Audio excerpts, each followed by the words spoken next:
Bismillahirrahmanirrahim. Alhamdulillah. Wassalatu salamu ala Rasulullah. This is the story of a man who argues that wine should be made halal. A man came to Elias ibn Muawi, a Muslim judge famous for his wisdom, and the following conversation took place between them. The man said to the judge, "What is the Islamic ruling regarding wine?" The judge replies, "It is haram, forbidden." The man said, "How about water?" The judge replied, "It is halal, permissible." The man said, "How about dates and grapes?" The judge replied, "They are halal." The man said, "Why is it that all these ingredients are halal, and yet when you combine them together, they become haram?"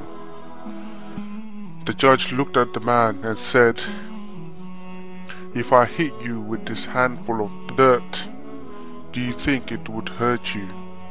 The man replied, "It would not hurt me." The judge said, "How about if I hit you with this handful of straw?" The man replied, "It would not hurt me."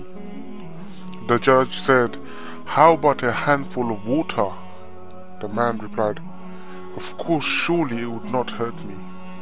The judge said, "How about if I were to mix them all together and then let them dry and become a brick and hit you on the head with it? Would it hurt you?" The man replied, "Yes, it would hurt me and even kill me." The judge replied, "The same reasoning applies to what you asked me." From this story, my dear Muslims, what we could gather is that a lot of people, they might question themselves, be a Muslim or non-Muslim, why is it the wine and alcohol is not halal? Why is it that wine is forbidden? Well, if we look further into it, there are many reasons, because we know the wisdom of Allah subhanahu wa ta'ala is unlimited, and this is something that we can't comprehend. This is something that we can't measure, because He is the best. He is the best in wisdom. The things that have been made permissible for us, there's good behind it, and things that are made haram, forbidden to us, we know there's always a logic behind it. Likewise with wine, a lot of people may argue that wine does have benefit. Scientists have discovered that wine can be good for the heart. So that is one advantage of wine. The wine can be good for the heart. And this is a research that has been conducted recently. But however, we need to question ourselves. If it's good for the heart, does it have any disadvantage? And if it does have any disadvantage, are there more harms that are associated with it than just it being good for the heart? Well, if we look at some of the harms, we could see that wine can contribute to some of the ills of society. One of the things that wine can do is intoxicate you. When someone becomes intoxicated, they lose all control. How many times have we seen people who have been intoxicated and acting or doing actions that they would normally not do? How many times do we hear on the newspaper, we read on the newspaper of people who have done things when they were drunk, and yet what they do is just blame it on the alcohol. They said it wasn't me. I didn't know what I was doing. I was under the influence of alcohol. How many lives have we seen been taken away by so-called drink driving? How many lives? How many times is it that people have lost families, have lost their wives, have lost their children, have lost their husbands due to alcohol? How many times have we seen that? How many times have we read of people that had it all, that had it all going. They had good wealth, they had good health, they had a wonderful family, but then they lost it all due to their addiction to alcohol. How many times have we heard these sad stories? How many times have we heard of young girls that have said that they have been raped? They have been raped because they went out clubbing.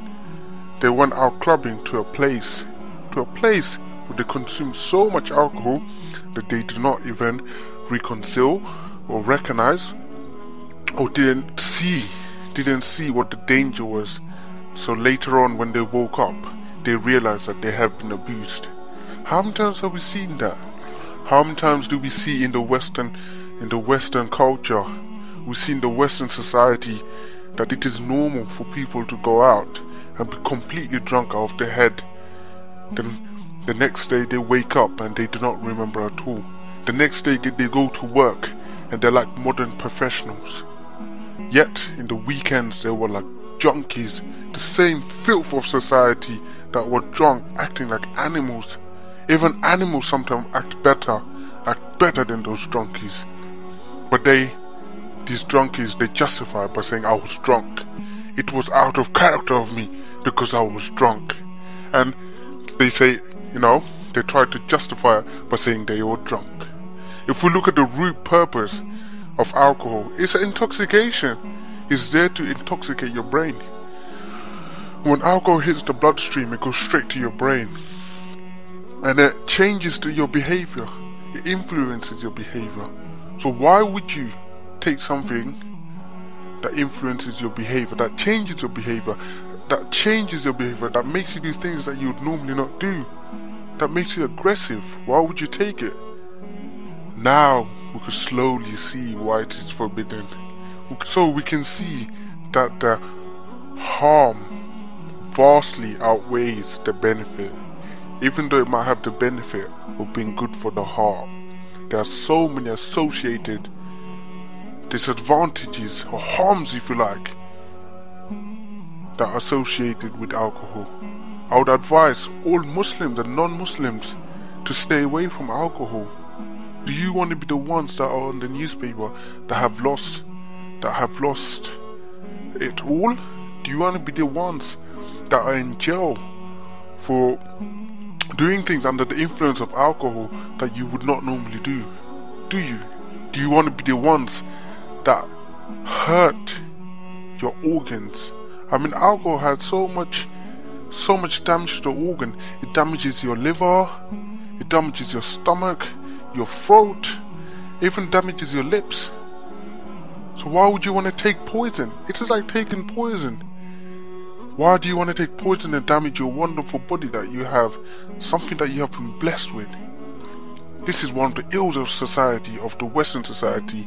We see so many Muslims and non-Muslims alike falling for this alcohol and losing it all.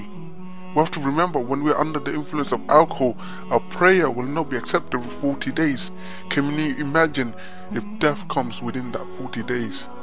Can you imagine death comes within that 40 days when you're under intoxication? So my dear Muslims, I ask you to take heed from this story and to try and stay away from alcohol. I ask Allah subhanahu wa ta'ala to make us of the ones that hate alcohol, that stay away from alcohol, that stay away from anything that harms our body. Ameen.